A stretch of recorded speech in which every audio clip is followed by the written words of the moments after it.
I'm not a follower of so-called modern-day prophets, where seers have looked into their so-called predictions and find them varied, open to a wide array of interpretations depending on the person talking about them or speaking for them, in the case of those who have since passed on. There's some truth to all these predictive folk like Edgar Cayce, Jane Roberts, Jane Dixon, and the latest craze, a man named Jonathan Cahn, and others, but I don't put much stock in them. These so-called prophets, but always miss the pocket. Most of those so-called prophetic voices are like random in the literature lost.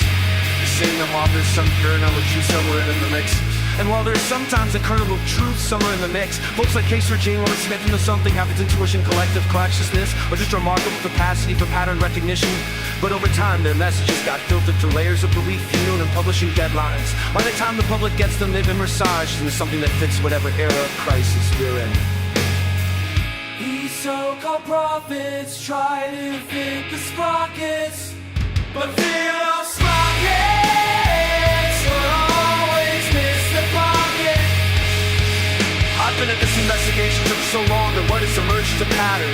Every decade a new turning point, every century a fresh apocalypse. Yet somehow humanity keeps evolving and instead of collapsing. Maybe that's the real prophecy, what designed by our creator, rewriting rules and oaths.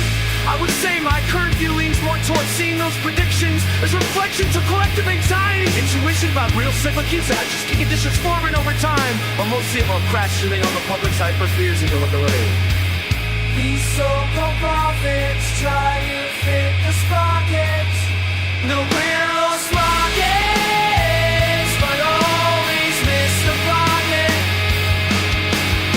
The prophecy economy has been booming since Delphi was in business. And today, with the advent of the internet, it has exploded. There's always a market for someone claiming half-tolerance, headlines dying today, especially when active mistake for spiritual authority. Case and trance readings, Jane Dixon had crystal visions, Jane Roberts had visits from an aerial being, Seth Kern has Christological numerology charts, all different packaging, same product line.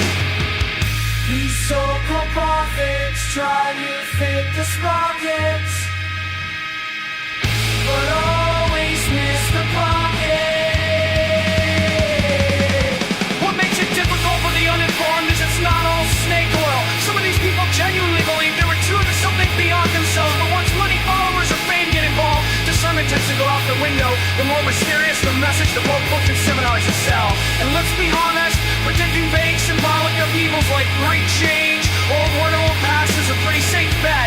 It always sounds true, but eventually, I've seen the pattern while I kinda decked out the tree.